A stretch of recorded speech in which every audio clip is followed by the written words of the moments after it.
Today we're going to talk about procedures, and what I mean by that is when you're reloading, some things must be done before you do something else, and there's reasons behind it, so you can't swap the tasks over. To give you an idea of what I'm talking about, today we're going to talk about brass length. Now, it's very important that you resize your brass before you check its trim length. Let me show you why. The very first thing we're going to do is pop out this primer.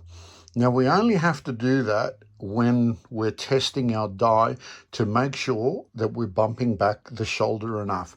And I always like to go between 2 and 3 thou shoulder bump.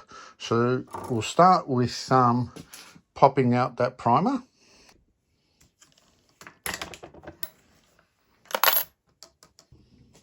Now that the primer's popped out, we're going to lubricate it with our trusty ballistic case wax.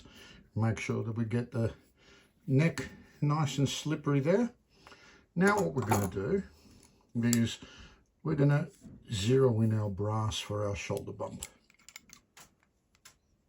So now that there's no primer on the end here, we know that it's going to be sitting nicely on the case, just in case that primer was interfering.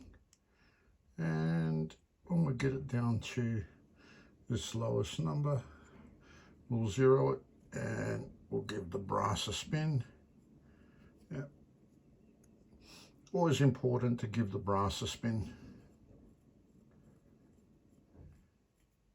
Okay, so we're happy that that's zero. Now, another thing we're going to do here is we're going to check the length. So we've got 1752 and a half.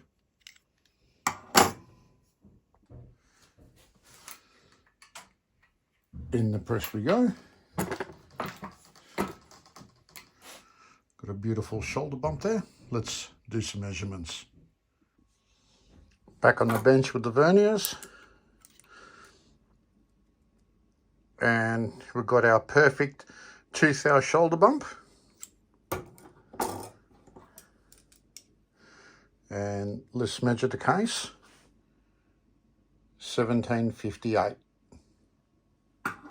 Now, it doesn't seem like much, but if you've measured your brass for trimming before you resized it, and it was exactly on your case length max, and then you resized it, then you're slightly over. I don't like that. I always like to be under the max. So that's why I always resize my brass and then check the case length. Thanks for watching.